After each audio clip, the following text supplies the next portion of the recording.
Hey rhythm strummers, I've got a really great way to play this Beatles song. What would you think if I sang out of tune? Would you stand up and walk out on me? Lend me your ears and I'll sing you a song, and I'll try not to sing out of key. Oh, I get by with a little help from my friends. I get high with a little help from my friends. Gonna try with a little help from my friends. I can only sing about 30 seconds of that, so I'm going to save some for later. But let me show you what I was doing in there that I think is really cool and you can use in all kinds of music, including this song. Okay, here's the strum pattern I'd like to teach you for this song. You could use it in lots of songs. It's good in that one. If you look at the strum pattern diagram beside me here, you'll see there are 4 arrows pointing down and a count 1, 2, 3, 4 underneath. And the idea is that each down arrow means a downward strum. I'm playing a D chord here. And so if we were counting 1, 2, 3, 4, we play 1, 2, 3, 4, 1, 2, 3, 4, 1, 2, 3, 4. Pretty simple, huh? Okay. Now, notice we've now added some dots over the arrows. What the dots mean is they mean staccato. Don't let the note ring forever, but mute it out after you've played it. So I'm going to do that with what's called palm muting by letting my hand touch the strings near the bridge. Now we have a lesson in our technique library all about palm muting. So if you want to know about that, you can check that. For the moment, the idea is you just go strum and then touch the strings. So now with those dots, we count 1, 2, 3, 4, and strum 1, 2, 3, 4, 1, 2, 3, 4. Notice it's a lot crisper sounding when you do this.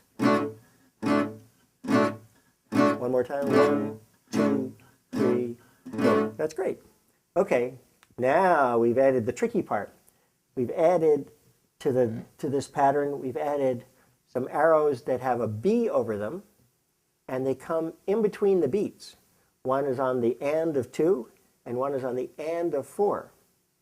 So these represent bass notes. Doesn't matter specifically what bass note, just kind of a low note as opposed to a whole strum of the chord. So this means we're playing strum, strum, bass strum, strum, bass strum, strum, bass strum, strum, bass drum, strum. So want to do that with me? I'll count 1, 2, and 3, 4, and 1, 2, and 3, 4, and 1, 2, and 3, 4, and 1, 2, and 3, 4, and 1, 2, and 3, 4, and 1, 2, and 3, 4, and 1, 2, and 3, 4. That's great, huh? You can imagine how this might be played in any number of songs. But now, interesting thing comes about. What about chord changes? When the chords change, what bass notes do you hit? Bass notes from what chord? You can hit pretty much any of the bass notes that are in the chord, but what chord? Well, it turns out that what really works is to play the bass notes from the chord that's coming.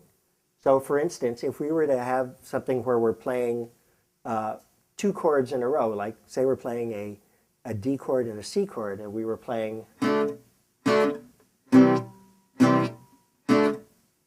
we want to add that bass note in, where do we take the bass notes from when we're about to go to the C chord? We take it from the C chord. So we play D, D, bass C, C.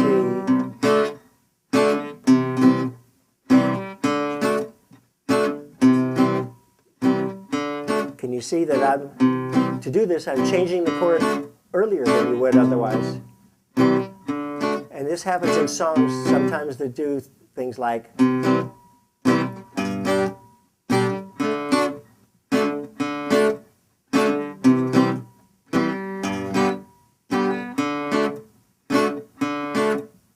So let's try that. Let's try just a little bit of the song with little help from my friends in the chorus where it says, I get high with a little help from my friends. Oh, I'm gonna try with a little help from my friends. Great. Again. Da da da da da da da da. One more time. Cool. Good job.